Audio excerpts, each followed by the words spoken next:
Bueno, entonces, esa presentación, de hecho, es nueva, esta no, pues, como nunca habíamos tenido, bueno, el año pasado sí di celular, pero, pues, fue todo teórico. Estamos, también tratando de adaptar, e improvisar, pues, toda esta parte. Dije: "Bueno, ¿cómo hacer que los alumnos, aunque no estén en el laboratorio, podamos, revisar algunos temas, algunas estructuras?", o, pues, no sé, se me ocurrió apenas este semestre que pudiéramos hacer, prácticas virtuales, ¿sí? Entonces, esto es nuevecito, esta presentación es nueva, ni siquiera la he subido a la plataforma de Edmo, donde ustedes ya pueden encontrar casi todas las presentaciones de la clase, la bibliografía, o sea, todas las carpetas que ya están ahí. Esta no está porque apenas la terminé, creo que el viernes, ¿no? Entonces, ni siquiera la he subido. Y bueno, yo creo que es importante que, pues, aunque no lo puedan hacer de forma práctica, aunque a lo mejor no vamos a hacer ninguna de estas, bueno, sí, ya sea a distancia, pero bueno, el problema es como les dije, la herramienta, ¿no? O sea, a lo mejor pueden hacer laminillas temporales, que puedan ver una gotita de agua con organismos unicelulares, pero el problema es el microscopio. O sea, podrán hacer laminillas o una muestra de sangre, o sea, cosas muy sencillas que se podrían hacer en su casa, pero el problema es que cómo las observan. Entonces, ahí está la limitante. Entonces, prácticamente no podremos hacer ninguna, práctica ya presencial, o sea, o ustedes a distancia, solamente virtuales, ¿sí? Bueno, pero en general pongo, pues, todos los las condiciones, todo, esto es general, ya después en las siguientes prácticas ya será algo más específico, ¿sí? Puedo ir explicándoles todo el desarrollo, de hecho, pues, las prácticas también las voy a subir, aunque no las hagamos, pues, nos a lo mejor en algún momento que, pues, ustedes tengan interés y además tengan el las condiciones, estén en un laboratorio o por lo menos tengan un microscopio potente, porque a lo mejor dice: "Ah, pues que yo tengo un microscopio, no sé, de juguete o de los de Mi Alegría o no sé, de cuando eran niños", pero, pues, desgraciadamente esos no nos van a servir mucho, ¿no? Yo también tengo por ahí una de mis hijos, pero la verdad no es suficiente. Tengo uno profesional, que bueno, pues ese sí es posible observar, incluso bacterias, ¿no? Entonces, bueno, algo así muy sofisticado. Pero bueno, nuestra principal herramienta en el laboratorio de biología celular, en general, pues todos, ¿no? Y también en esta, que es lo mismo, estructura y función celular, pues es el microscopio, es la herramienta de batalla. Por eso, bueno, pues yo a lo largo de los años he adquirido, ya sea para la investigación o para, la enseñanza, pues mi microscopio, pero pues estamos hablando de hace 30 años, ¿no? Que bueno, no eran muy baratos entonces, ahora tampoco, pero bueno, hay calidades. Entonces vamos a hablar también un poquito de eso, de que si ustedes adquieren un microscopio escolar, además, no sé, en Mercado Libre, alguna oferta por internet, pues a lo mejor hay, forma de tener acceso a microscopios un poquito económicos, o bueno, sí, no sé, 6,000, 10,000 pesos a lo mucho, de buena calidad o mediana calidad, más que buena, mediana calidad. Hace, no sé, como les digo, hace 30 años que era como que imposible poder adquirir un microscopio, ¿no? Y bueno, ya si quieren un microscopio un poquito más sofisticado, obviamente no les va a costar 10,000 pesos, estaríamos hablando de más de 100,000 pesos, ¿no? Entonces eso va a variar. Pero bueno, es difícil que pues todos ustedes puedan tener un buen microscopio en su casa. Entonces nuestra herramienta pues sería eso, ¿no? Este es más parecido a los que normalmente se utilizan en la facultad. Tenemos microscopios, de mediana calidad, claro que porque, son muchos, o sea, son muchos grupos, son muchos alumnos. Entonces, bueno, pues se compran a granel, o sea, por mayoreo. Y bueno, tiene que ser, además son más baratos por mayoreo, obviamente, pero bueno, a lo largo del uso constante o el mal uso, porque también ahí eso es lo que, padecemos mucho, que no lo saben utilizar, o sea, dicen que sí, pues cualquiera puede utilizar un microscopio, cualquiera sabe, no tiene ninguna ciencia, pero a la mejor no lo saben utilizar de la forma adecuada. O sea, es muy fácil, yo sé que no tienen mayor, problema, pero sí como que hay ciertos pasos, hay ciertas condiciones, ciertas normas que hay que seguir para que, pues, podamos hacer un buen uso del microscopio. Entonces, mi primera práctica normalmente es todo acerca del uso del microscopio, conocer las partes más importantes en la que se divide el microscopio, y por qué es tan importante cuidar ciertos aspectos de, por ejemplo, la parte de los lentes, la parte óptica real, ¿sí? Entonces, bueno, cómo cuidarlos o cómo evitar que lastimen, que las piezas, sean vulnerables ante ciertas, situaciones o ante ciertas actitudes de los alumnos, porque o los rompían, o los perdían, o se los robaban. Entonces, pues sí hay cosas que, pues, no son tolerables, ¿no?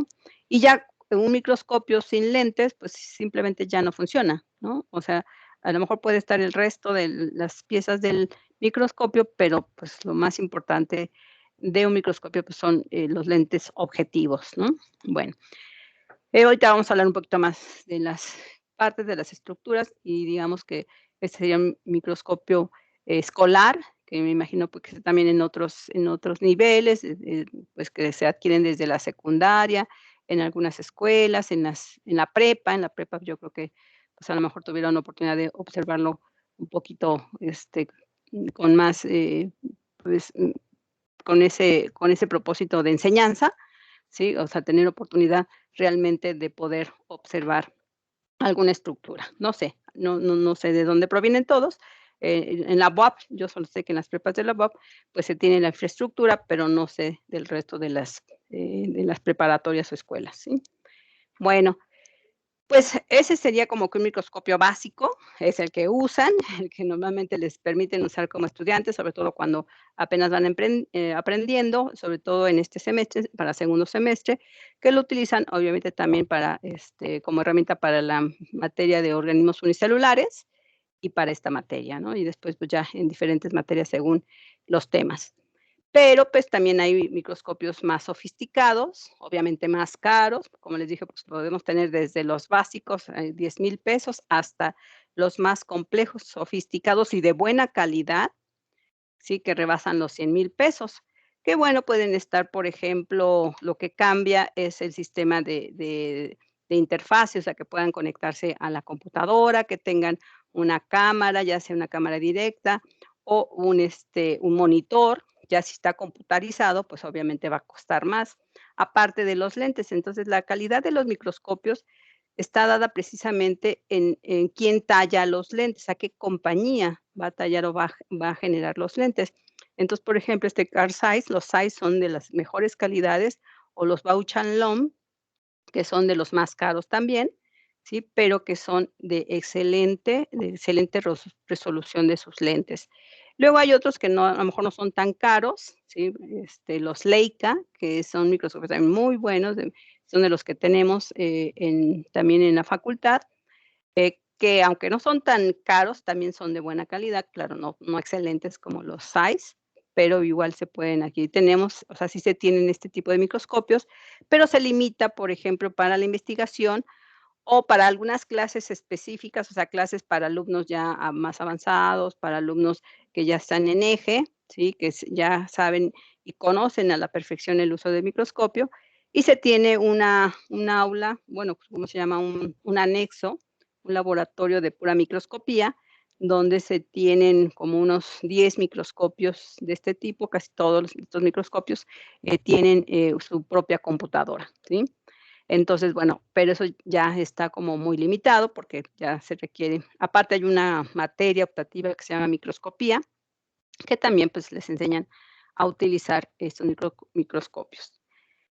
Y bueno, como les decía, este es uno básico, de hecho, este es un microscopio también, el que llamamos escolar, que son básicos, pero también los básicos pueden tener su interfase, en este caso su conector, o sea, que hay una adaptación, se le pone un tubo donde está el revólver, donde está el equipo de los objetivos o las lentes objetivos para conectarse a la computadora e incluso, pues, ya no tienen que estar, constantemente, observando a través de los oculares, incluso una vez que se fija y que se, observa lo que se tiene en la presentación, perdón, en la platina o en la preparación, donde está, pues, la laminilla con el objeto a observar, ya solamente se hace el recorrido una vez que se enfoca, eso sí, para enfocar sí tienen que estar atentos a las lentes, oculares, o sea, las que van directamente a sus ojos, Y ya una vez que se ha enfocado y que se alcanza el objetivo a,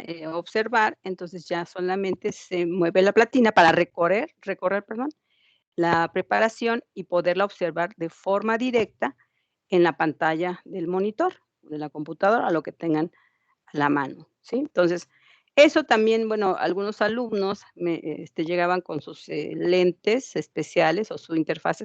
Ya ven que ahora, pues, pueden ustedes adquirir, lentes especiales que ponen para su teléfono celular o, algo para enfocar, y entonces esos lentes o esos, estos, los dispositivos para adaptarlos tienen su cable, un cable USB que lo conectan directamente a la computadora y están viendo. Entonces, ahí teníamos a los alumnos con su microscopio, con su lente, pero bueno, ese adaptador lo ponían en el ocular, le quitaban el ocular, ponían esa interfase, ese pequeño lente del celular y lo conectaban a su laptop. Entonces, hay pues formas, que es lo que yo voy a hacer, o sea, yo no tengo un microscopio con cámara adaptada ni tampoco la computadora ahí, no es específica para el microscopio, pero me compré ese tipo de lentecitos y ya por eso los voy a poder proyectar. La imagen que yo esté viendo al momento, ustedes la van a poder observar, ¿sí? Son lentes, bueno, hay precios, o sea, esos lentes les pueden, costar desde $250, ya algo de mayor resolución hasta $1000, ¿no? Entonces, bueno, sí, si no pueden, comprar un microscopio, pues, al menos pueden comprar un lente, pero de eso después platicamos, ya la práctica donde sí vamos a observar de forma directa, ¿sí? Alguna estructura, algún tejido, alguna célula, ¿sí? Bueno, eh, no hay mucho que ver porque la mayoría de mis laminillas, la mayoría de mis preparaciones están en la facultad, ¿sí? Y a pesar de que la semana pasada estuve por allá porque nos llamaron para una cuestión administrativa, pues no tuve oportunidad de sacar nada y hay que pedir permiso porque, bueno, pues, aunque seamos empleados, normalmente hay una comisión que le llaman, comisión COVID, que hay que pedir permiso y esperar a que te respondan y, bueno, ya después de eso, que te autoricen la entrada a las instalaciones. Entonces, bueno, voy a hacer mi solicitud para ver si ya, más adelante puedo tener más material que les pueda mostrar, ¿sí? Y bueno, vamos entonces así de forma general a, reconocer las partes del microscopio. Sí, no es como tal una práctica, aunque digamos que esto es lo primero que les enseño en la práctica número uno, pero bueno, en esta ocasión, pues, no tenemos a la mano el microscopio, como les dije, la siguiente práctica, entonces sí, ya lo vamos a hacer con todos los elementos, ya con el microscopio, proyectado de forma directa en transmisión en vivo, bueno, no en vivo, pero en tiempo real, y, que puedan ver cada una de las partes. Pero en general, sí, vamos a reconocer. Aquí, como les dije, las partes más importantes del microscopio es la parte óptica. Entonces se divide, sí, pues precisamente los lentes, la parte óptica y la parte mecánica, ¿sí? Entonces tenemos dos grandes divisiones en cuanto a componentes del microscopio. La parte óptica, ¿sí? Corresponde al juego de lentes que les llamamos lentes objetivos, ¿sí? Que son normalmente vienen cuatro lentes objetivos básicos. Algunos microscopios más sofisticados pueden tener hasta 5, un quinto objetivo, pero eso solamente aquellos microscopios especializados o incluso a veces los básicos que llegan 4, vienen 4 en un microscopio, después pueden pedir o comprar un quinto objetivo que se supone que ya tiene el espacio, destinado para poderlo colocar. Bueno, también otra de las partes, ópticas es los oculares, o sea, son 2 juegos de lentes, uno que tiene contacto directo con el objeto a observar, pues se llaman objetivos, ¿sí? De objeto, y, tenemos, como les dije, 4 aumentos diferentes. Esa imagen, que además, pues, proviene, o sea, tiene que ser o sea, también vamos a ver qué características deben tener los objetos a observar. O sea, lo más importante es que deben ser planos y traslúcidos. ¿Por qué? Porque además tiene que pasar a través de ellos, pues, una fuente de luz, un rayo de luz, Los microscopios antiguos utilizaban espejos para reflejar la luz del sol o la luz de una lámpara. Ahora, pues ya todos los microscopios cuentan con su fuente de luz o con su lámpara, un foco incandescente, pues de cierto voltaje, que permite iluminar el objeto, por eso debe ser plano y traslúcido, o sea, que la luz atraviese el objeto y finalmente que llegue o atraviese pues la lente, las lentes objetivos, y luego ese rayo de luz que, pues, lleva la imagen o, se transmite, choca con un espejo que está en el tubo del microscopio, ¿sí? Y dentro de este tubo refleja, porque, pues, no tenemos, o sea, no es vertical, sino vemos que el microscopio, hace como un pequeño ángulo, ¿sí? Para que finalmente llegue esa imagen a sus ojos. Entonces, no habría forma que la luz llegara sola, porque, pues, se te perdería, va de forma lineal, y entonces el espejo que está en la parte del ángulo, la parte del tubo del microscopio, refleja, ¿sí? Esa luz la refleja hacia en el ángulo correcto, hacia el ocular y del ocular a los ojos del observador. Por eso se llama ocular, ocular de ojos, ¿no? Porque llega finalmente a sus ojos. Entonces, aunque los espejos o el juego de espejos que están adentro del tubo del microscopio no son lentes, finalmente forma parte del sistema óptico porque, bueno, refleja la luz, refleja la imagen. Entonces, lo que nos llega a nuestros ojos realmente es una imagen, pues, virtual de espejo, ¿sí? Una imagen de espejo, o sea, una imagen opuesta a la real. Entonces, por ejemplo, si estamos aquí, observando una laminilla, ya sea permanente o una laminilla temporal, la fijamos con la pinza de la platina, que es, como platos o, plano, así como cuadradito, y que tiene una serie de tornillos que le permite, aparte de sujetar, ¿sí? Para que no se mueva la laminilla, la puede mover de forma, milimétrica, porque recuerden que estamos viendo a nivel microscópico. Entonces, ya sea que mueva adelante o hacia atrás la laminilla para posicionarla en el sitio donde queremos observar, o de lado a lado, ¿sí? De derecha a izquierda o de izquierda a derecha. Entonces, cuando lo movemos, cuando nos llega a nuestros ojos, por ejemplo, nosotros, con la mano, no sé, a lo mejor creo que están hacia la mano, déjenme acordar, a la mano derecha, porque aquí no vemos los tornillos, están del otro lado, el del lado derecho, ustedes mueven, la platina hacia la izquierda, y cuando están observando, parece que se mueve a la derecha, ¿no? O al revés, ustedes mueven a la derecha y la imagen parece que se va a la izquierda. O mueven hacia adelante, ¿sí? Y ustedes ven que parece que se fuera para atrás, o al revés, mueven para atrás la platina y a sus ojos parece que va hacia adelante. Entonces, ven lo opuesto a lo que normalmente está sucediendo, precisamente porque lo que ven es una imagen, de espejo, ¿sí? Un reflejo del espejo, que es, digamos, contrario a lo que normalmente se supone que debemos de observar. Pero bueno, son parte de los sistemas, de ópticos, los sistemas de los lentes. Ahora, en cuanto a los objetivos, pues siempre va a haber el juego y de hecho están acomodados de menor a mayor, ¿sí? Normalmente siempre es en dirección hacia las manecillas del reloj. Algunos tienen doble, vuelta, o sea, es indistinto, pueden, moverlos hacia la izquierda, o sea, a favor de las manecillas del reloj o al sentido contrario, pero hay algunos que sí tienen nada más un solo sentido, o sea, que solamente pueden ir de mayor a menor y regresar en el mismo sentido, ¿sí?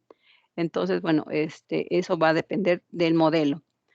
El objetivo más corto, más, digamos, más pequeñito, que además es el del lente de menor aumento, ¿sí? Es, de 4 aumentos. O sea, que cuando ustedes están observando con el lente de menor aumento, que también le llaman lente lupa, y pues el más pequeño en cuanto a aumento, son 4 aumentos, ¿sí? Multiplicados por los 10 aumentos. Los oculares son fijos. Los oculares siempre tienen, 10 aumentos, los convencionales. Hay otros más especiales que a lo mejor sí pueden tener mayor aumento, pero normalmente los lentes oculares, sí, alcanzan 10 veces el tamaño de la imagen que van a observar.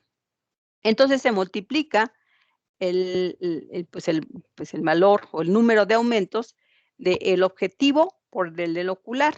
Entonces, cuando están observando con el lente más pequeño, el lente lupa, realmente a sus ojos les llega la imagen, multiplicada de 4 por 10, 40 veces el tamaño de lo que están observando, del objeto que se está observando. Y así sucesivamente, el siguiente objetivo es el objetivo de 10 aumentos, y 10 por 10, 100 veces el aumento. Luego viene el de 40, ¿sí? El objetivo de 40, y es 40 por 10, pues 400 aumentos.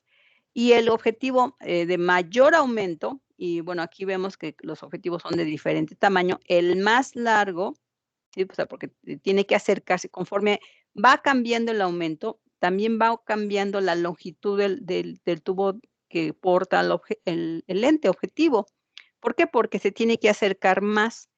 O sea, cuando se llega al objetivo de 100, prácticamente la lente, toca solo por milímetros, ¿sí? La preparación o la laminilla. Pero entonces tenemos objetivo de 100 por 10.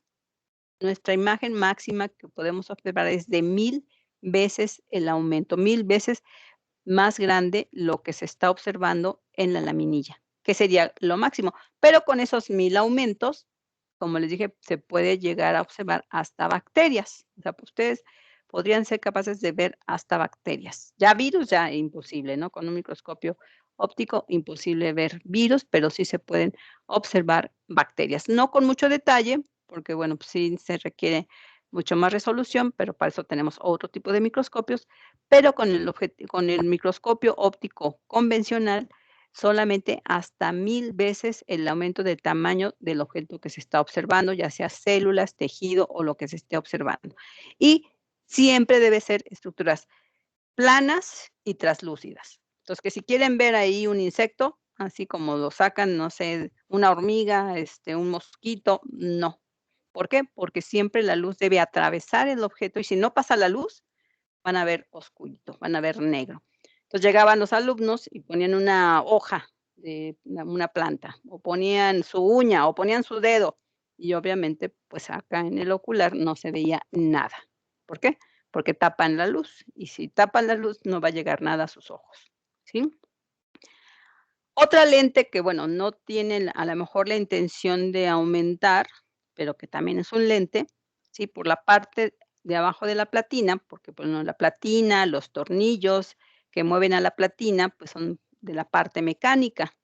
Por debajo de la platina hay otro lente que le llamamos lente condensador, y también un, diafragma, ¿sí? Un diafragma que es como una ventanita, ¿sí?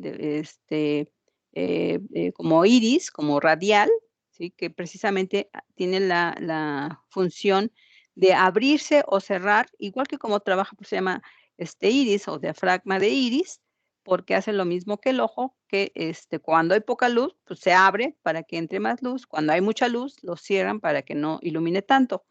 Y el lente condensador lo que hace es que la luz de la lámpara de la base se concentre en un punto específico, porque recuerden que la laminilla, pues, es muy pequeñita.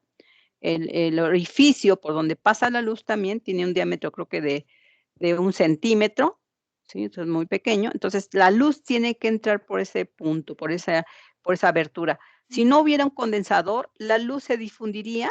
Recuerden que la luz se puede difundir, radialmente hacia todos lados, y ya no llegaría suficiente luz al punto por donde pasa, está atravesando el orificio de la platina, y por lo tanto, pues, no atravesaría la laminilla. Entonces, el lente condensador no permite, o sea, no es para aumentar el tamaño de lo que se ve. El lente condensador sirve para concentrar la luz. Es un lente cóncavo, que eso es lo que hace, ¿no? Entonces, bueno, no, aunque no es la parte óptica precisamente, está dentro de la parte mecánica también. Luego, bueno, la lámpara que ya mencioné, que aunque sí, ustedes dirán, pues ese es a lo mejor un sistema de iluminación. Sí, es iluminación, pero bueno, ya no pertenece a la parte óptica, ¿no? Luego vienen los tornillos de ajuste, que le llamamos macrométrico, para que desplace digamos, por a lo mejor, milímetros, y el ajuste micrométrico por, décimas de milímetro. O sea, son 2 tipos de engranaje, uno rápido que sube o baja la platina, ¿sí? Y uno más, fino, que lo único que sirve es para, enfocar. El macrométrico sirve para mover, ¿sí? Acercar más rápido la platina, y el micrométrico para poner el espacio, justo el espacio exacto en donde ustedes pueden enfocar correctamente y pueden ver la imagen, ¿sí? Con la mejor calidad, con la mejor resolución, en la distancia o en el espacio exacto. O sea, todo este juego de lentes está calibrado, ¿sí? Milimétricamente por los constructores. De hecho, cada vez o cada cierto periodo se hace pues, un mantenimiento de los microscopios, que lo que hacen es, pues, siempre que se desajusta, que se rompe, o no precisamente que se rompa, pero que se haya barrido los engranes que levantan y suben la platina, es, digamos, que de lo más común que ocurre, ¿sí? Que, esos engranajes, esos como dientecitos que permiten subir y bajar, se rompe, ya sea que porque los alumnos, lo hicieron muy bruscamente, muy rápidamente, o porque lo forzaron. O sea, si bajan la platina con fuerza, si no usando los, tornillos o sí, los tornillos macro y micro, pues barren o corren la cuerda, ¿no? Entonces, lo que más, ocurre. Entonces, lo suben y lo sueltan y se baja solito, lo suben y se baja solito. Entonces, nunca van a alcanzar el ajuste o el enfoque adecuado porque se mueve la platina. Si se mueve la platina sola al momento de estar observando, pues no van a ver nada. Otro de los, problemas que se presentan muy a menudo en los microscopios que usan todos los alumnos, es, que desajustan. O sea, estos, lentes objetivos tienen una rosca. O sea, de hecho, se pueden quitar y se pueden poner, ¿sí? Pero si los alumnos llegan y todo le mueven, todo, como no les digo que hasta se los roban o los pierden, los tiran, a veces no se los llevan, pero los mueven tanto, le mueven tanto la rosca, que llega un punto en que quedan flojos y se caen solos. Y si se caen solos al piso, pues se rompe la lente, ¿no?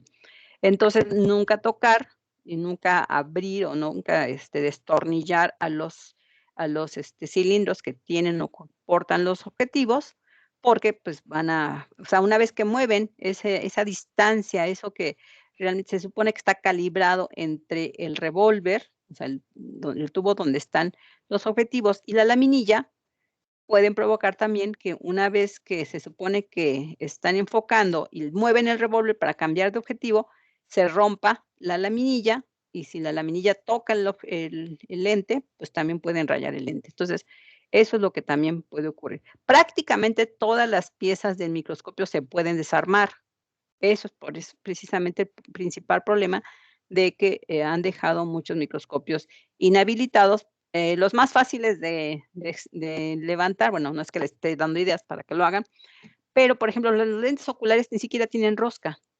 Los lentes oculares sí tienen la intención de moverse para utilizar otros dispositivos. Por ejemplo, pueden poner una cámara, pueden sustituir un lente para, ponerlo a la computadora, pueden, no sé, hacer muchas cosas que nos permita observar por otros medios lo que estamos, enfocando en la laminilla, sin necesidad de estar nada más utilizando los ojos. Como les dije, pueden utilizar otras lentes que les permita hacer la interfaz con la pantalla del monitor de la computadora y ver a través de la computadora. Eso normalmente se hace, pues, en clases, o se hace para que el profesor pueda demostrar lo que están observando, que quiera que estén observando, viendo la pantalla, o si esa pantalla del monitor se puede también proyectar en una pantalla en la pared, ¿sí? Entonces, con un cañón o con un proyector. Entonces, ahí, para fines didácticos, es, fácil de, sacar o mover los oculares, ¿sí? Es la, digamos, como la parte más fácil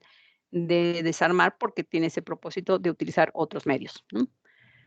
Bueno, pues eso es lo más importante, ¿sí? Del sistema, tanto óptico como mecánico del microscopio.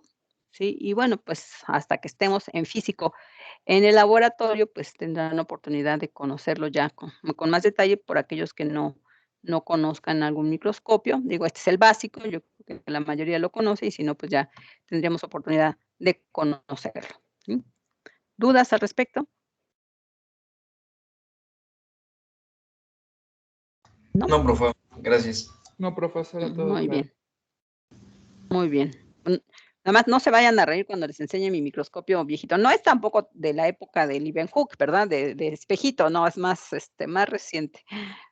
Sí, porque bueno, van a decir: es que, como dicen mis hijos, es que tu microscopio es como del año del caldo", pero no, un poquito más para acá. Tiene al menos todos los elementos y muy bien cuidado. Ese nada más lo uso yo en mi casa, porque bueno, cuando hacemos investigación, a veces, pues, hay que llevarse el trabajo a la casa.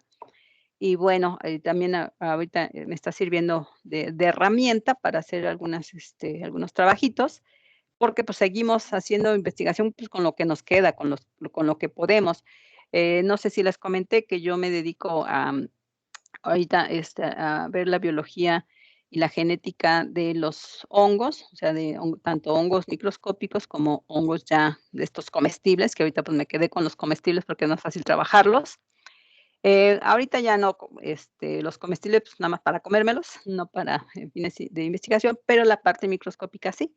Sigo con mis investigaciones. He tenido oportunidad de invitar a mis alumnos. Bueno, tengo 2 alumnos, uno ya terminó y el otro, pues, todavía está, en desarrollo, está con sus servicio social y posiblemente tesis. Y bueno, pues, solamente él, bueno, ella, es una chica, ella y yo, pues, estamos utilizándolo, pero fuera de eso, pues, está bastante bien conservado. Ujú. Bueno, pues, entonces eso es lo que, eh hay que ver del microscopio. Pero bueno, como ya les comenté, la característica que debe tener el tejido o la célula, lo que se va a observar es que sea muy plano, muy delgado, ¿sí? Estamos hablando a nivel, micrométrico, ¿sí? Y además que, para que permita pasar la luz tiene que ser traslúcido, no que sea transparente, porque si es transparente, pues tampoco voy a ver nada. Entonces, hay forma de, pues, no sé, teñir. Normalmente se utilizan, colorantes o elementos que me permiten teñir, pues, dependiendo de lo que quiera observar. Si quiero observar núcleo de la célula, pues, entonces utilizo un colorante que me tiña el núcleo.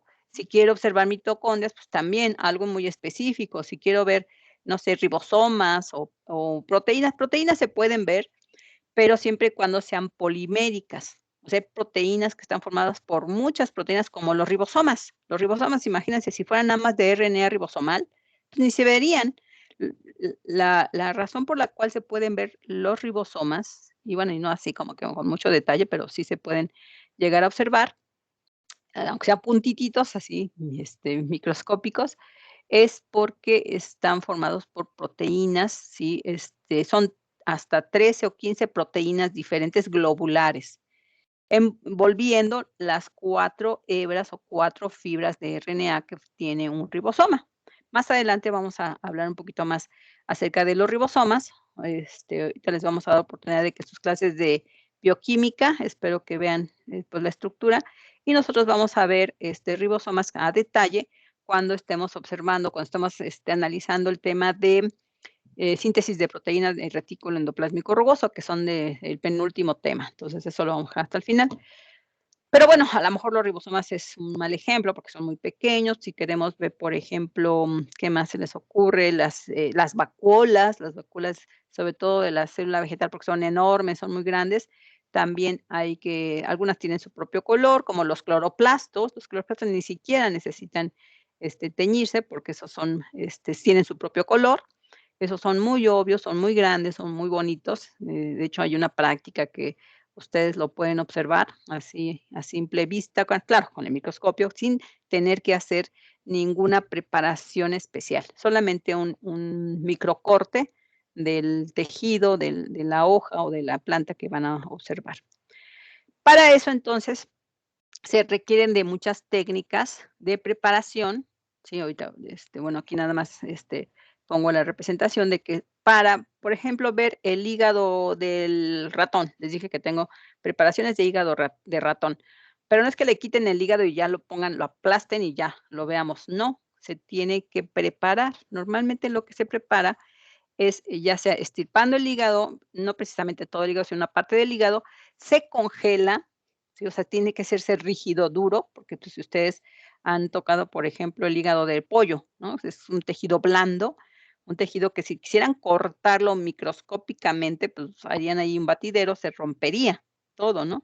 Entonces, para eso se congela, para hacerlo rígido, duro, o se se le incluye, se dice, se incluye en parafina, ¿sí? O en resinas, que sean, pues, no tan rígidas, ¿sí? Normalmente la técnica más, usada es, parafina, que recuerden que la parafina, pues, con calor se funde y con frío o temperatura ambiente se hace sólida. Entonces, ese hígado, ese tejido que se quiera observar, esa parte del tejido de cualquier organismo, ¿sí? Pues, solo necesitamos un cubito como de un centímetro cúbico, y con eso es suficiente, que se incluya en parafina, o sea, se le quita el agua y se le sustituye por parafina. Y una vez que ya está, es sólido, rígido, se hacen cortes micrométricos con una cuchilla de acero, o incluso hay cuchillas de diamante, y así como un rebanador de, ¿sí conocen los rebanadores de jamones? ¿No? Que dependa, pues, de qué van al súper y le dicen, pues, ¿de qué grosor? O sea, su rebanada gruesa o delgadita, ¿no? Entonces, bueno, pues, es lo mismo, nada más que a nivel micrométrico, ya, digamos que en este postecito se pone el cubito del tejido ya incluido en parafina, y con la cuchilla se va cortando y se va colectando en una laminilla, o sea, en un portaobjetos, ¿sí? Son a veces ni se ven de los delgaditos que están, ¿sí? Nada más porque la parafina es, blanquita, sí, sí, o sea, no es tan traslúcida. Y luego se tiene que eliminar la parafina, porque si se queda la parafina, ¿sí? Y ya no se ve. Entonces, bueno, pero, pues, ya les dije que la parafina se puede, eliminar por calor, generalmente se calienta, se elimina la parafina, se tiñe, los cortes de ese tejido micrométricos y ya una vez teñidos, se pueden observar directamente, ¿sí? Pero siempre cuando tengan cierto colorcito, o se puede preparar para hacerla permanente, o sea que, se sellen, se deshidraten y se les pongan resinas permanentes. Por eso, pues, yo tengo preparaciones que hice hace 30 años, porque, se pueden quedar ahí, hagan de cuenta que, pues, como los fósiles, ¿no? En resina, que tienen hasta miles y miles de años, y ahí se puede observar el mosquito, o la hormiguita, o lo que quedó atrapado en la resina, ¿no? Igual, estas resinas, si son muy buenas las resinas, pueden durar años, añísimos, ¿no? Bueno, eso, pues, requiere un tratamiento especial para hacer, esa preparación permanente e incluirlas en resinas. Claro que entre más fina y más buena sea la resina, pues, es más cara. Entonces, a ver, a lo mejor ese tratamiento no es tan barato, ¿sí? Si no se tienen los recursos, pues, se puede ser nada más temporal, se pone un cubreobjetos, se tapa, se observa y se desecha, ¿sí? Esas son las preparaciones, temporales que solamente se pueden utilizar una vez, a lo mucho, no sé, 2 días, 3 días y después se desechan, ¿sí? Bueno, aquí, bueno, también, me falta comentar, ahorita lo vamos a ver más adelante, que, pues, no nada más se tiñen con colorantes específicos, sino que también se puede teñir, de forma, ¿cómo le llamamos?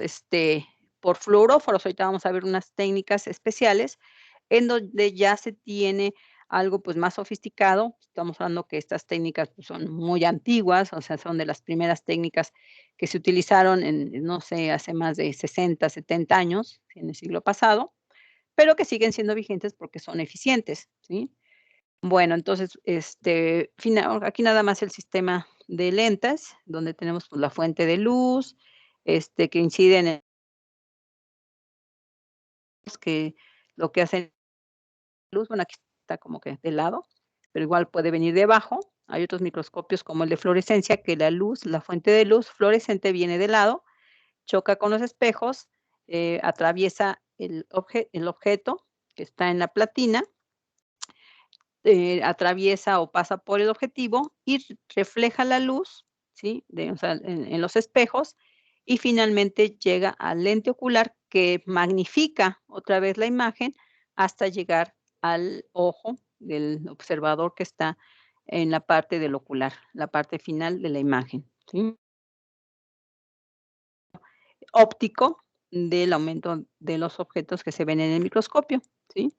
Y como les decía, o sea, hay algunos microscopios que no utilizan la luz normal, la luz de una lámpara incandescente, sino que utilizan luz fluorescente, y podemos ver estructuras así como si, fueran fosforescentes, o sea, que emitieran un tipo de luz, así como esta verdecita.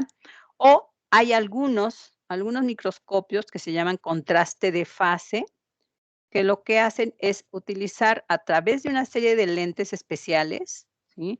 Tanto en la parte del condensador como en la parte de los objetivos especiales, que lo que hacen es captar las sombras. Y, por ejemplo, esta estructura que no está teñida, ¿sí? Se puede observar o se pudo observar porque hizo una serie de sombras, ¿sí? Utilizando, digamos, el paso de la luz, cambiando la dirección de la luz, pero una vez que ya se concentra en el objeto o en la laminilla, y es posible ver, digamos, aunque no esté teñida, aunque sea transparente la célula o la estructura, en este caso si es una sola célula, sí se puede ver, pues, se ve el núcleo, se ve, pues, parte del citoplasma, no vemos detalles, pero finalmente se ve la forma de la célula, ¿sí?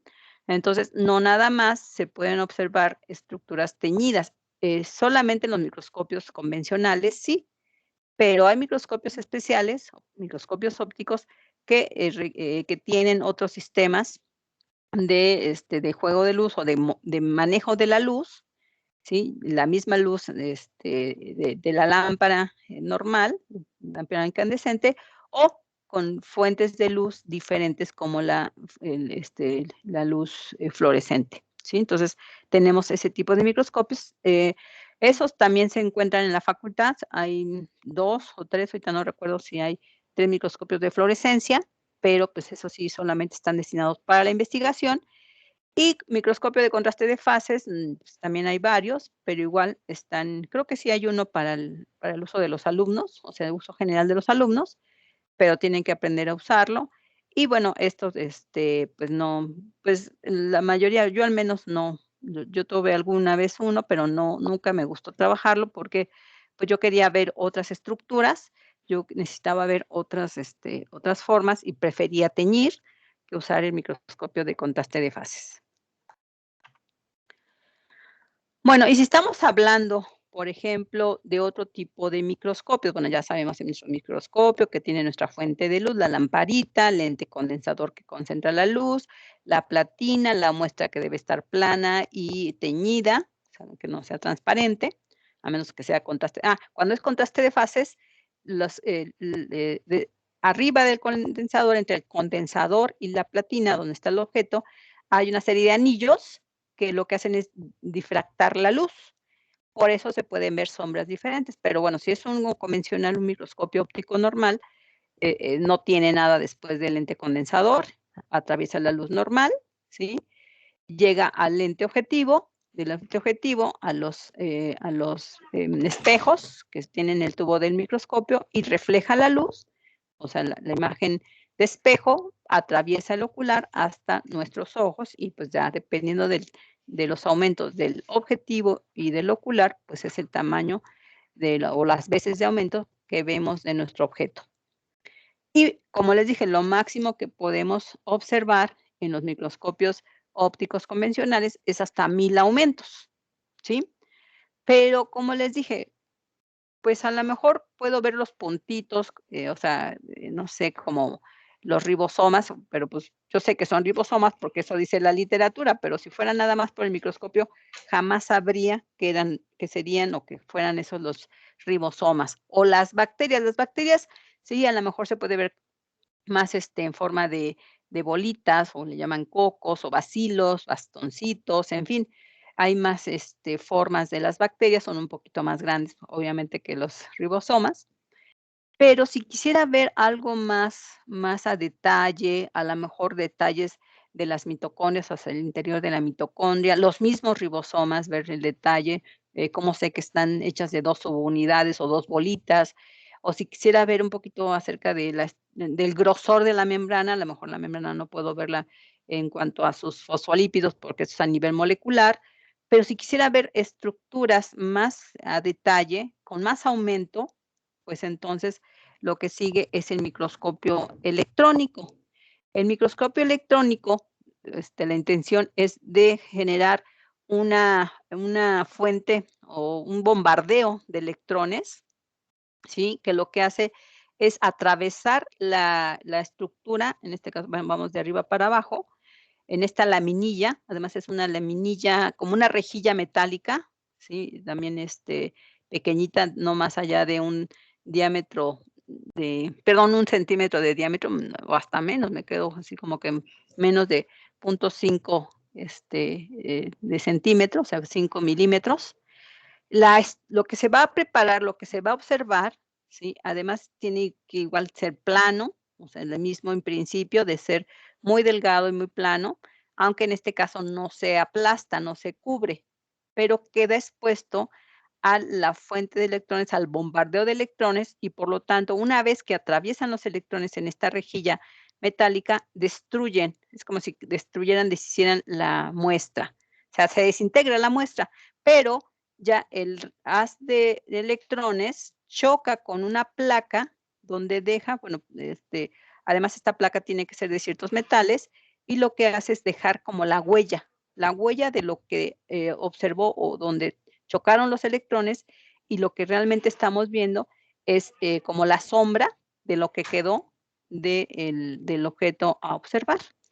O sea, no se observa de forma directa, ¿sí? O sea, no se observa lo que está aquí en esta laminilla, de la muestra, sino que lo que se ve es lo que se reveló o lo que se fijó en la placa.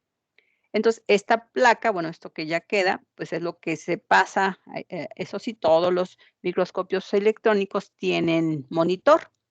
Aquí no pueden verlo como de forma directa. Sí tienen también lentes para observar, o un visor para observar, pero lo que están viendo, es esta lectura de las placas, ya sea de, pues, del microscopio de transmisión, o sea, que atraviesa a la imagen o el objeto, o que, forma una sombra o una capa, porque hay otros microscopios electrónicos que le llaman de barrido. Y ahorita vamos a ver las imágenes de uno y de otro. Entonces, el microscopio electrónico de transmisión, o sea, lo que vemos es lo que atravesó, lo que había a través de la célula, del tejido, lo que estaban observando. Y el de barrido es el mismo principio, electrónico, las de electrones, pero lo que hace es solo tomar la impresión de lo que reflejó o lo que rebotó del objeto, de la imagen, ¿sí?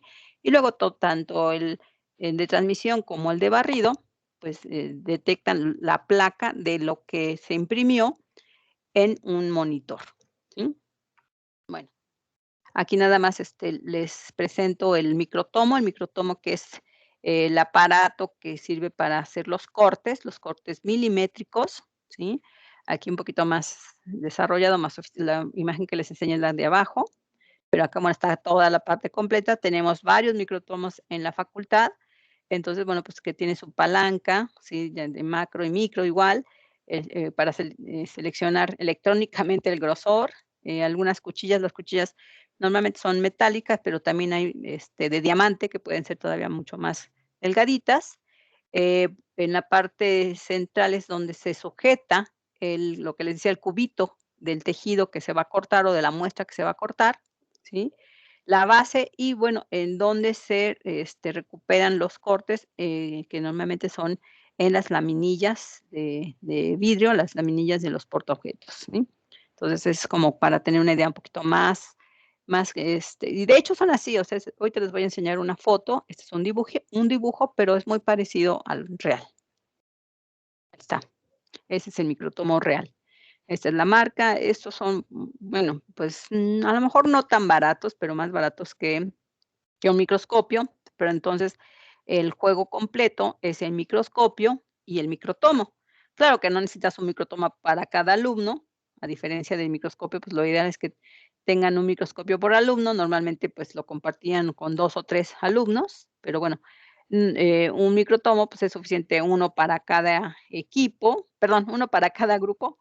Creo que, pues, son como 4 o 5 para la docencia, o sea, para los alumnos. Y bueno, ya hay otros que lo tienen ya de forma permanente los investigadores que, pues, hacen precisamente cortes para hacer sus investigaciones, ¿no? Aquí tenemos la palanca, que, pues, es para, hay unos mecánicos todavía, este es mecánico, hay otros ya electrónicos, y el grosor lo marca aquí con este botoncito que le dice: Quiero de 2 micras, quiero de 3 micras, quiero de tanto", ¿no? Y bueno, aquí se pone la placa del cubito de parafina. Normalmente hay microtomos parafina, que son los más baratos, pero también hay microtomos para, hacer cortes de tejidos congelados. Pero igual, para utilizar el microtomo de congelados, se tiene que utilizar en un cuarto frío. No tenemos cuartos fríos, entonces todos los microtomos que hay en la facultad son para parafina, para, bloques o cubos de parafina. Ujú. Aquí está la placa donde se reciben, y en la parte de abajo es donde se ponen las laminillas para que se puedan repartir, porque caen aquí, pero no puedo poner todos los cortes en un mismo portaobjetos, entonces normalmente caen y bueno, pues ya lleno mi primer portaobjetos y el siguiente, y el siguiente, y hacerlos de forma seriada. Y luego después pasan a la desparafinización, perdón, y ya que se les quita la parafina, se tiñen, se fijan permanentemente, sobre todo para investigación, pues, sí es importante tenerlos para volverlos a ver varias veces. Y si son para docencia, a veces, pues, no es necesario tenerlos permanentes y se pueden ser nada más temporales para verlos una o 2 veces. Mm,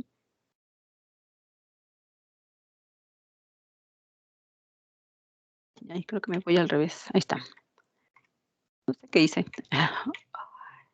A ver, creo que no, se repitió. Sí, eso ya lo habíamos repetido. Bueno, pero a todo esto, pues, ¿cómo voy a obtener? No nada más de tejidos, no nada más es suficiente utilizar, o sea, un órgano de un animal, de un organismo cualquiera, también puede ser vegetal. A veces, pues, quiero ver, por ejemplo, para las estructuras de microscopio electrónico, lo que voy a ver en microscopio electrónico, pues, no voy a ver un tejido completo, por eso ya lo vi en microscopio óptico. O sea, lo que yo quiero ver, por ejemplo, en un microscopio electrónico es el detalle de las mitocondrias, supongan, o el detalle de los cloroplastos, el detalle de algunos organelos, porque me permite ver hasta a nivel ultraestructural del organelo. ¿Para qué quiero ver la célula completa si ya la vi en el microscopio óptico? Recuerden, en el microscopio óptico puedo llegar a ver hasta bacterias, ¿sí? Mucho más, células eucariontes más grandes, ¿no? Entonces, claro, también se pueden ver en el microscopio electrónico, pero si yo quisiera ver alguna estructura especializada, pues no le voy a poner el tejido completo, sino voy a ver partes de la célula.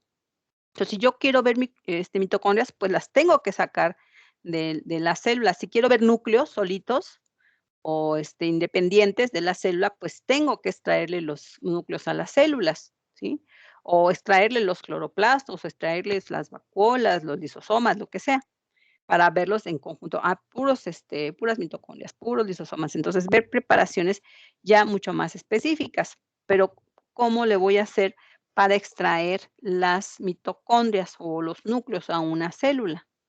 Entonces, se utilizan herramientas, de laboratorio como la centrifugación. En este caso, si son para mitocondrias, es ultracentrifugación, porque se requiere mayor potencia de rotación, mayor potencia de centrifugación para poder, tanto extraerlas como, separarlas, ¿sí? Entonces, a través de la centrifugación o ultracentrifugación especializada por densidades, ¿sí? Se pueden ver materiales, biológicos o parte de las estructuras celulares, de forma separada, ¿sí?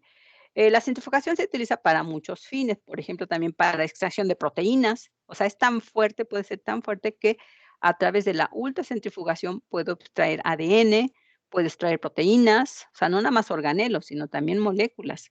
Entonces, dependiendo para lo que lo quiera. Pero claro, no voy a hacer a lo mejor una extracción de proteínas porque, pues, es difícil. Sí se pueden observar en microscopio electrónico, pero a lo mejor no alcanza a distinguir o apreciar exactamente la forma de la proteína, porque normalmente, pues, con estos métodos se pueden romper o destruir, sino, el chiste es tenerlo lo más íntegro posible como está en la célula, ¿sí? Entonces, dependiendo.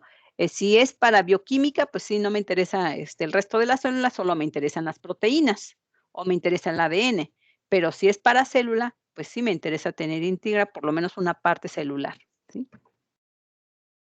Entonces, bueno, normalmente en la facultad, pues sí hay diferentes tipos de centrífugas, desde las clínicas, como en este caso que, bueno, pues, también por ahí tenemos una práctica en donde separamos a los componentes de la sangre, que puede ser, glóbulos rojos, glóbulos blancos, plaquetas, plasma.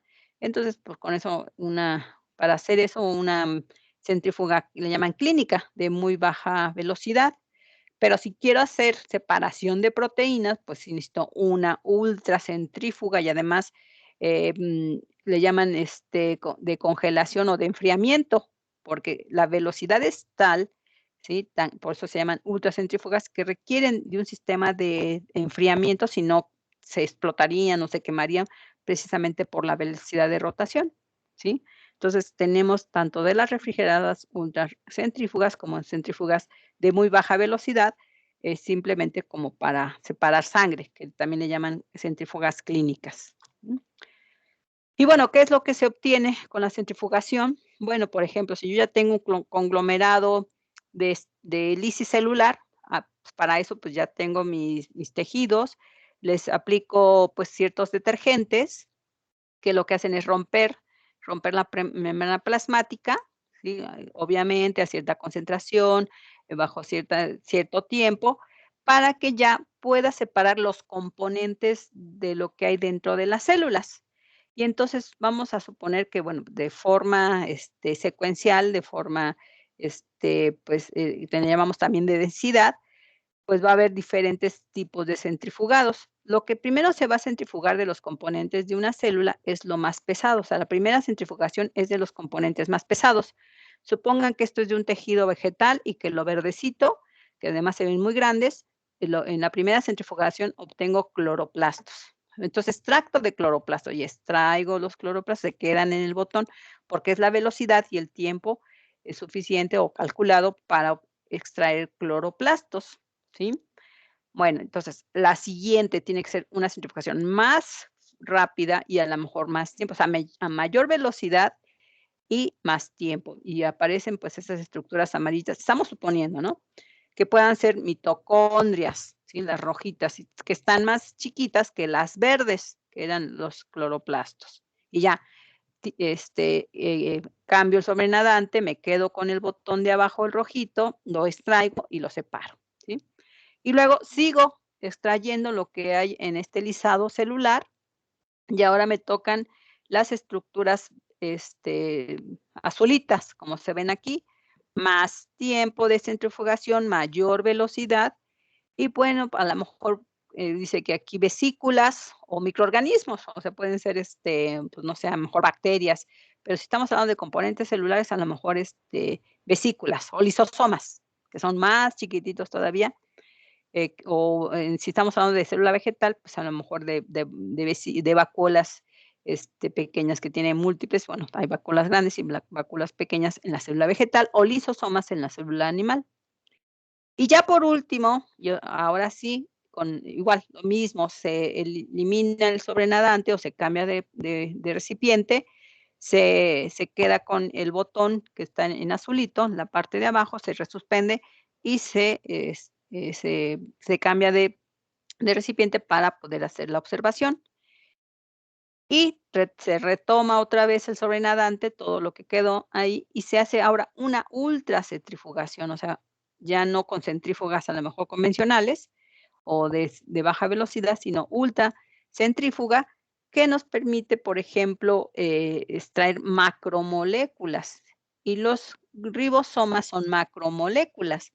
el ADN tal vez, algunas proteínas poliméricas. Entonces, ya fui de tamaños, de densidades. Entonces, lo último que se va a obtener, lo último que se va a extraer es lo más pequeñito, lo menos pesado. Y si yo quisiera hacer un conglomerado o una extracción de ribosomas, pues a lo mejor con esa velocidad, con esa ultracentrífuga, con ese tiempo, puedo obtener los diferentes niveles. De esa manera es como se hacen los preparados, pero ya de estructuras más especializadas, ¿sí? De estructuras mucho más pequeñas, gradualmente utilizando los diferentes gradientes de densidad o de sedimentación de los componentes celulares. ¿Sí? Entonces, la centrifugación como una herramienta muy, muy necesaria, indispensable. Ahorita me acuerdo de que tenemos una práctica, que además a mí me gusta mucho porque hacemos un extracto de cloroplastos con la centrífuga y aparte le hacemos una serie de experimentos a los pobres cloroplastos. Y además, bueno, aparte de que se ven muy bonitos en microscopio, hagan de cuenta su conglomerado de cloroplastos. A ver, les decía, esa sí no la puedo hacer porque no tengo centrífuga, lo que no puedo, lo que me falta aquí en casa es centrífuga, pero como les dije, es imposible tener todo un laboratorio acá.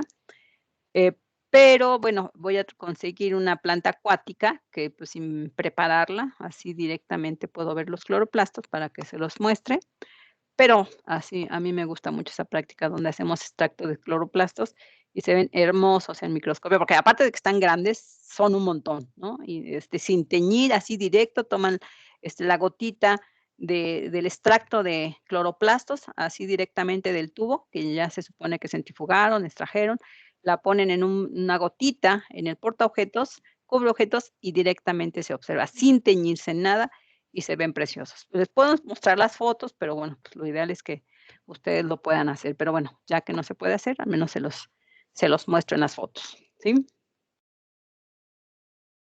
Igual, a veces, pues esto de la centrifugación puede llegar a ser muy largo, créanme, cuando hacemos este extracto de cloroplastos, que es, digamos, un paso fácil, ¿no? Es el primer paso. Nunca hemos hecho, sí lo han hecho en bioquímica, creo, pero en celular, pues, no hemos hecho extracto de ribosomas, pero créanme que es un procedimiento muy largo, nos podemos llevar casi todo el día hasta obtener nuestros ribosomas.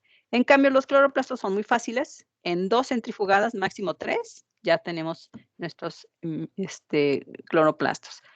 Pero si quieren hacer, un procedimiento donde echan todo junto, como decir, ya una vez deslizado de, células, una serie de tejidos, lisan a las células, o las abren, las rompen, y, ya no se tienen que hacer las centrifugaciones graduales, cambias es eliminar sobre nadante, disolver el botón, volver a eliminar, resuspender, o sea, cada paso se ve así muy fácil, pero realmente sí lleva un procedimiento algo largo.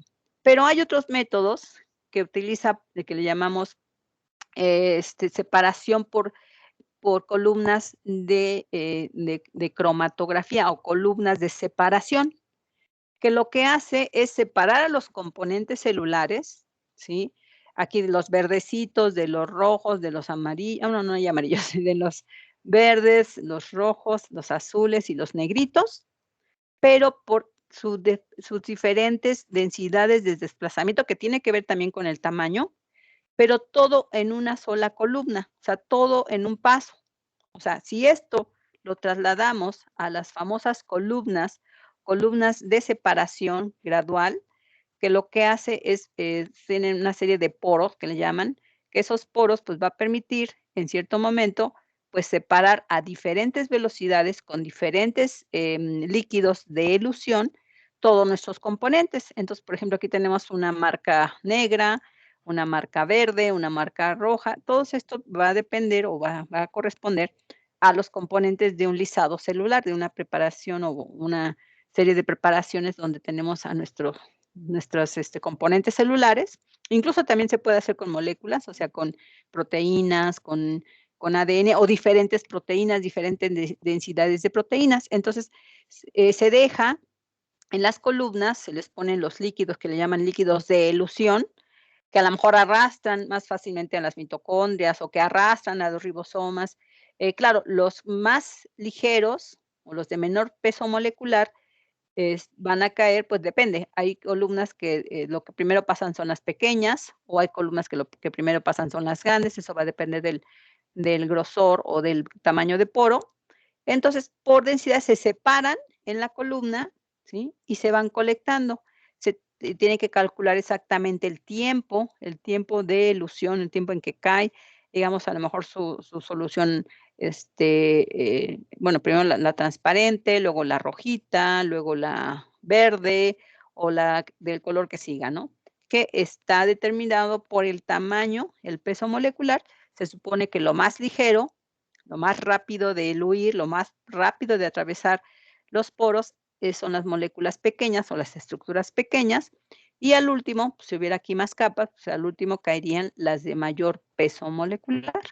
Lo contrario a lo que ocurre acá, en la sedimentación, lo primero que cae es lo más pesado y lo último es lo más ligero, pero a través de muchos procedimientos, o sea, ciclos y ciclos de procedimiento, y en cambio en las columnas de separación es todo en el mismo procedimiento. A lo mejor puede tardar un día o hasta 2 días, ¿sí? Están ya automatizados, hay algunas columnas que ya, les toman el tiempo, tienen hasta el dispensador de los tubos también de forma automática, y no tienen que estarlas vigilando todo el día, pero hay formas, ya están, automatizadas, ¿no? Entonces, es más fácil porque pues, ustedes la ponen y dejan que la máquina, pues, haga todo el trabajo, y al día siguiente, pues, ya nada más recogen sus tubitos con sus, pues, soluciones o su, separación de las moléculas que ya ustedes, se supone que no saben qué es, a lo mejor, pero ya saben que están separadas, y después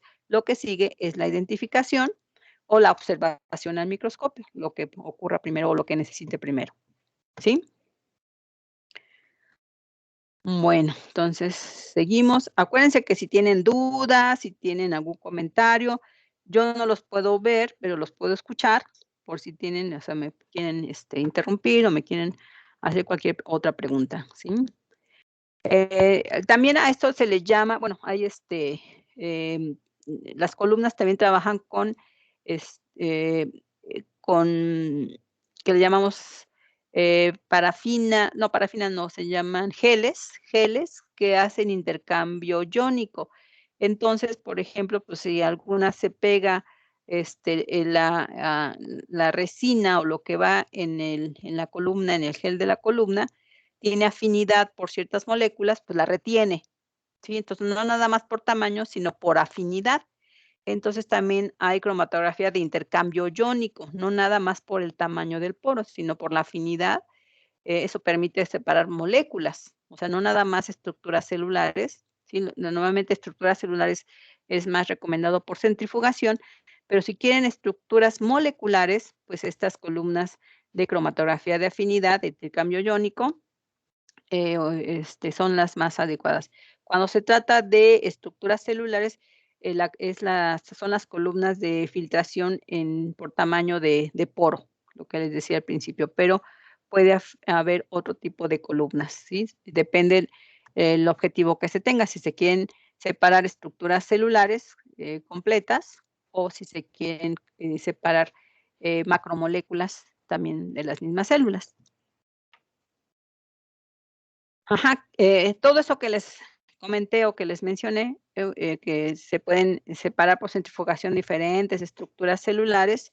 También, por ejemplo, a través de este mecanismo de centrifugación diferencial, lo que les dije, se pueden separar los componentes de la sangre. O sea, cómo separan a la sangre del plasma, cómo separan dentro de la sangre a los glóbulos blancos de los glóbulos rojos.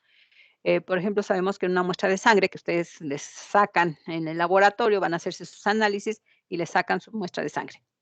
Y les dicen, pues te vamos a hacer una química sanguínea o te vamos a hacer una biometría hemática, ¿sí? Entonces, cuando se trata de química sanguínea, no les interesa las células.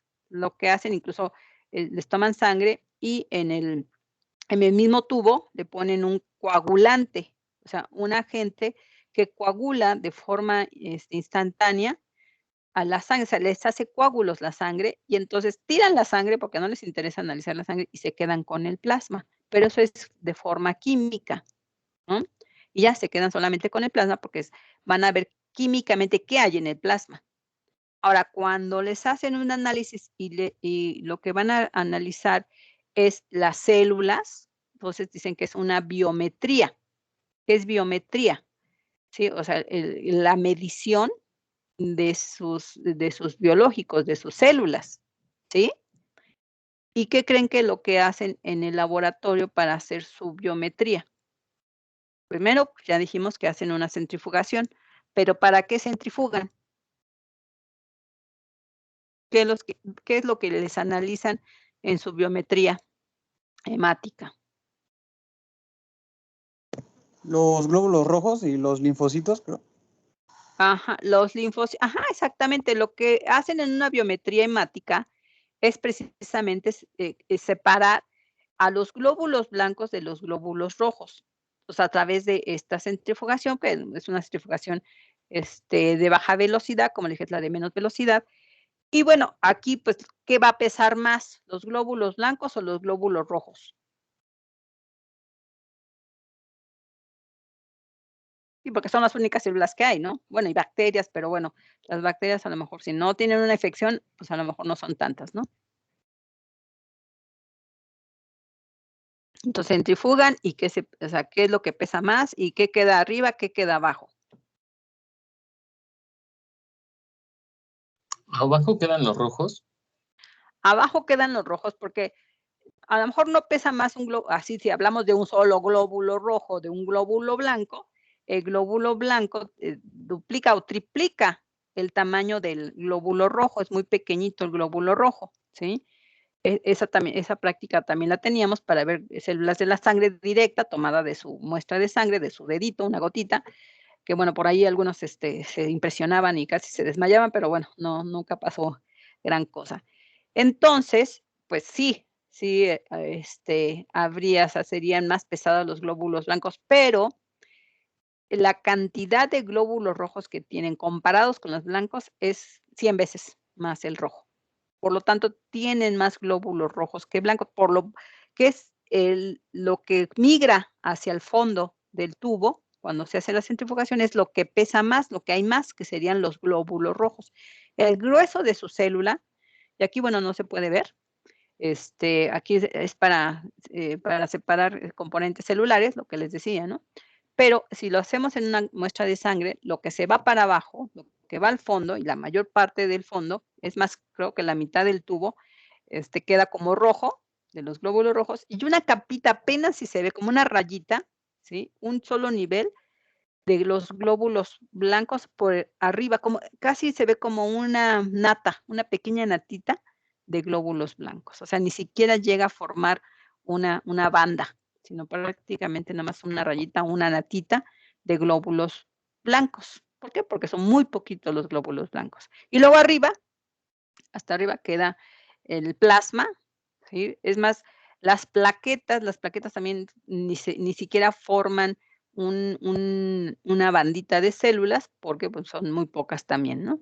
Y comparadas con los glóbulos rojos, pues, se quedan, las plaquetas y los glóbulos blancos en una franja o en una bandita muy, muy delgada. Y hasta arriba todo el plasma, todo el líquido que contiene su sangre, con todas las soluciones ahí, ¿sí? Entonces, pues ya lo que hacen es ya separarlo, contarlo, meterlo en una cámara especial, microscópica, para poder observarlo al microscopio.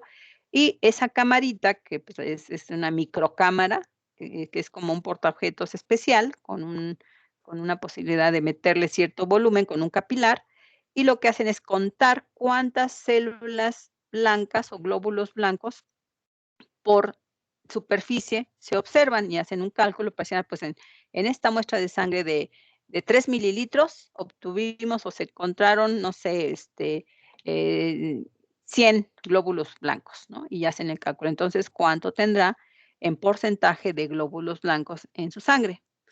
Los glóbulos rojos no se cuentan, no se hace así. Los glóbulos blancos se determina cuánta hemoglobina porque recuerden que los glóbulos blancos, los rojos, pues están formados por hemoglobina, entonces lo que se hace es calcular la cantidad de hemoglobina que tiene y de esa manera, pues, se calcula exactamente, pues, si esta persona tiene suficientes glóbulos rojos o tiene pocos glóbulos rojos, si está anémico o no está anémico, ¿sí?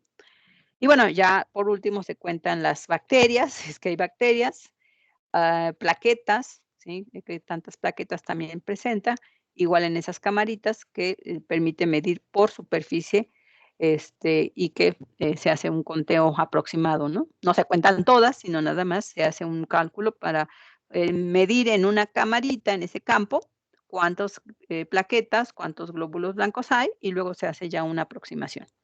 Así es como hacen su biometría hemática, ¿sí? Y bueno, aquí, por ejemplo, pues estamos viendo los diferentes grados de centrifugación que le llaman centrifugación diferencial, dependiendo del tamaño, dependiendo del peso de la estructura celular, siendo pues los más grandes, los que se obtienen primero, por ejemplo, aquí de un homogenizado o un filtrado de células, aquí, por ejemplo, pues son de sangre. También, bueno, en el caso de la sangre no es tan conveniente, porque recuerden que los glóbulos rojos no tienen núcleo. Entonces, si yo quisiera ver núcleos, pues no me sirve la sangre, ¿verdad? Tendría que utilizar otro tipo de tejido, otro tipo de estructura. Y entonces, en la primera centrifugación, que aquí hasta les ponen la velocidad, 600 Gs por 10 minutos, después de esa centrifugación voy a tener núcleos. Sí, entonces, cambio el sobrenadante, lo que queda arriba lo cambio de tubo y lo paso a otro sistema de centrifugación. Lo que queda abajo, pues ya lo extraigo para poderlo observar o hacer el análisis que le tenga que hacer a los núcleos. Y sigo con la centrifugación del resto del líquido que quedó. Luego les dice sobrenadante, ahora 15,000 Gs, de 600 a 15,000. O sea, estamos hablando de, ¿cuántas veces? El doble, ¿no? El doble de velocidad, un poquito más del doble de velocidad por 5 minutos. Gs es la medida de velocidad. También se utiliza revoluciones por minuto o Gs, ¿sí? En este caso, como es un símbolo de gravedad, ¿no? Porque estamos realmente midiendo el grado de sedimentación por el proceso de gravedad que tienen los objetos, pero aquí pues a nivel ultraestructural. Y se obtienen mitocondrias, cloroplastos, lisosomas y ¿qué? Peroxisomas, que son algunos plastos de célula vegetal. Igual se toma otra vez el sobrenadante, se elimina, bueno, no se elimina, se retoma o se recupera el sedimento para observar estas estructuras o para tener otro tratamiento, pero se sigue utilizando, se sigue trabajando con el sobrenadante. Ahora, otra centrifugación, ahora 100,000 Gs por 60 minutos, más tiempo y más velocidad. Para esto, pues ya se necesitan centrífugas especializadas, ultracentrífugas, ¿sí? Ya aquí ya no es cualquier centrífuga, entre mayor velocidad, recuerden que también genera más calor, por lo tanto deben ser con sistemas de refrigeración incluidas, porque si no se quema en la centrífuga, ¿no? Y bueno, aquí pues pueden obtener pedazos de membrana, microsomas, fragmentos de retículo endoplásmico, polirribosomas, o sea, como cadenitas de ribosomas, ¿no? A lo mejor no separados, a lo mejor con su RNA y todos están ahí acoplados. Igual se obtiene el botón, se extrae el sobrenadante y se sigue trabajando con el sobrenadante, ¿sí? Bueno, ahora pues a lo mejor no tanta velocidad, pero más tiempo, en donde pues, también el tiempo de centrifugación pues, nos puede permitir obtener ya lo último que quedó, ¿sí? Ya lo último que quedaron a lo mejor estructuras o moleculares, subunidades ribosómicas, por ejemplo, o las partes de un ribosoma, que ya estaríamos hablando de proteínas o poliproteínas, polirribosomas también, incluso proteínas poliméricas. Poliproteínas son proteínas que tienen muchas subunidades o que tienen muchos